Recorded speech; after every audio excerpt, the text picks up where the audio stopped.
nasional. Tetapi mungkin yang lebih penting adalah bahwa kita tidak bisa menyebut mereka nasionalis.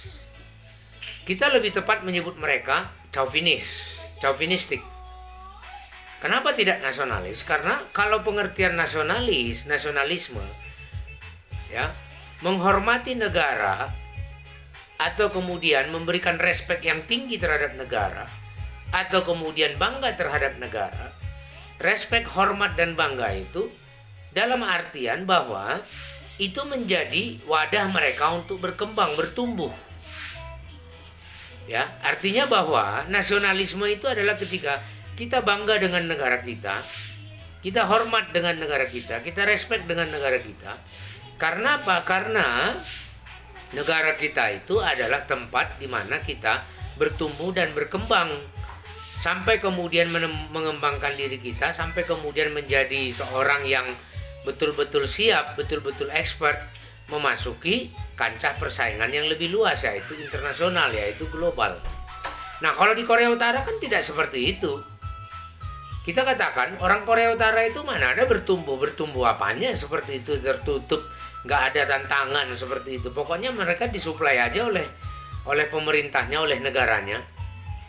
Mana ada pertumbuhan di situ seperti yang kita pahami sebagai sebuah pertumbuhan masyarakat, pertumbuhan sosial. Kan tidak ada di situ. Jadi itu tidak layak, tidak pantas disebut nasionalis. Itu sebetulnya adalah chauvinistik. Ya, secara kacamata kuda untuk kemudian hanya bertahan hidup secara tertutup seperti itu. Nah, ini ada pertanyaan dari Alexander Berlian Nugroho. Saya mau bertanya, apakah Republik Rakyat Tiongkok sama komunismenya dengan Korea Utara? Loh, Anda ketinggalan informasi atau bagaimana ya, Alex? Ya, tapi oke lah, saya hargai pertanyaannya. Tiongkok itu bukan lagi negara komunis ya. Satu-satunya negara komunis di dunia ini itu tinggal Korea Utara. Bahkan Kuba sendiri udah terbuka ya. Ya, jadi Tiongkok itu tidak bisa lagi kita katakan negara komunis. Bahwa kemudian Tiongkok itu masih memberlakukan sistem pemerintahan satu partai, iya. Satu partai. Itu mirip komunisme. Ya, partai pelopor istilahnya itu, partai komunis. Betul, satu partai, belum ada partai lain yang boleh didirikan oleh masyarakat di Tiongkok. Termasuk setelah kejadian peristiwa Tiananmen gitu.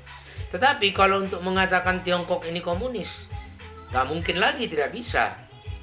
Kalau Tiongkok itu negara komunis, Anda nggak akan ketemu barang-barang produk Tiongkok yang disebut dengan barang-barang KW-KW itu di Pasar Baru Bandung, di Pasar Baru Jakarta, itu nggak akan ada lagi.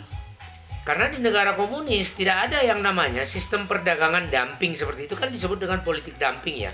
Sistem perdagangan dumping itu, jadi produksi sebanyak-banyaknya barang, lalu jual kemudian semurah-murahnya, termasuk juga bebas bea, bebas pajak dan lain sebagainya. Itu tidak pernah terjadi dan tidak mungkin terjadi di sebuah negara yang memberlakukan sistem ekonomi komunis tertutup. Sementara di Tiongkok kita tahu gitu tuh. Bukannya sekarang Anda melihat di televisi di mana kapitalisme di Tiongkok itu seperti apa? Ya toh? Mereka kemudian menerima investor, sekaligus juga mereka menanamkan investasi di banyak negara di dunia. Investasi itu apa kalau bukan kapitalisme? Mungkinkah ada investasi di negara-negara komunisme? Nggak ada. Nah, jadi terima kasih Alex. Apapun pertanyaannya saya hargai ya. Jadi kalau Anda membuat perbandingan antara Korea Utara dengan Tiongkok, itu tidak sama lagi ya. Justru sekarang Korea Utara itu sebetulnya minta bantuan dari Tiongkok gitu. Ya, diam-diam itu sebetulnya Tiongkok itu mensuplai Korea Utara dari sisi ekonomi, dari sisi bisnis ya. Termasuk juga energi. Mereka nggak dapat energi. Mereka sehebat apa membuat pasokan energi untuk masyarakatnya sendiri nggak bisa gitu ya. Ya, oke. Baik, terima kasih Alex. Mudah-mudahan sudah terjawab sedikit banyak. Bila kemudian nanti ada tambahan jawaban akan saya berikan lewat PPT. Ya, jadi teman-teman saya lanjutkan saja dulu. Itu tadi pengertian globalisasi dan kemudian kecenderungannya di hampir semua di negara di dunia. Terus ada pertanyaan dari Gita Sivani di kelas sebelumnya, Pak, bagaimana cara untuk kemudian kita tetap masuk ke wilayah globalisasi tapi sembari tetap mempertahankan nasionalisme? Bagaimana caranya, Pak? Terutama untuk generasi milenial. Ya kalau pertanyaannya seperti itu, sebetulnya yang harus menjawab itu adalah Anda gitu ya. Generasi milenial, teman-teman semua mahasiswa atau generasi di bawah Anda nanti, itu yang kemudian memang harusnya bisa menjawab. Anda merasa diri bahwa Anda adalah aktor internasional, aktor global, tapi di sisi lain Anda merasa bahwa nasionalisme itu penting gitu. Caranya piye? Minggu yang lalu saya katakan bahwa nasionalisme itu harus bersifat top down dan sekaligus juga bottom up. Kan seperti itu. Top down itu maksudnya apa? Ada usaha dari negara, ada usaha dari pemerintah, top down, dari atas ke bawah.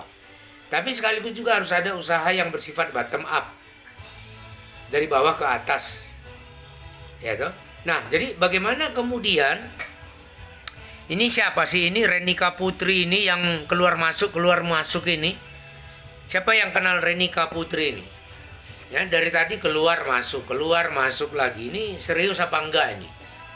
Nanti saya lihat NPM-nya ya. Oke, baik, melanjutkan yang tadi teman-teman. Jadi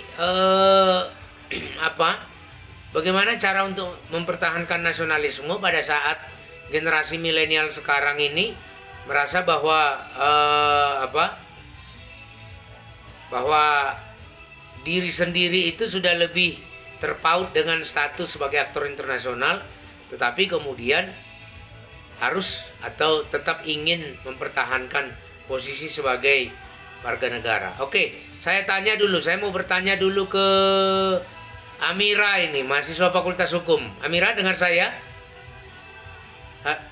Oke, baik. Oke, misalnya begini Amira. Contoh kasusnya Anda atau saya, misalnya begitu. Kita masing-masing, kita pribadi. Misalnya Anda seorang aktor global lah. Anda seorang aktor internasional. Pertanyaan saya,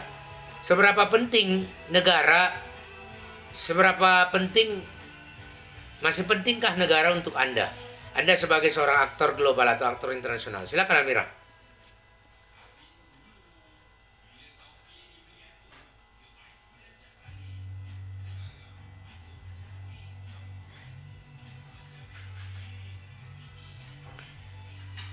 Ya oke, ya kata-kata menjunjung tinggi itu terlalu kedengaran klise ya. Tapi maksud saya coba contoh yang lebih konkret, yang contoh lebih aktual.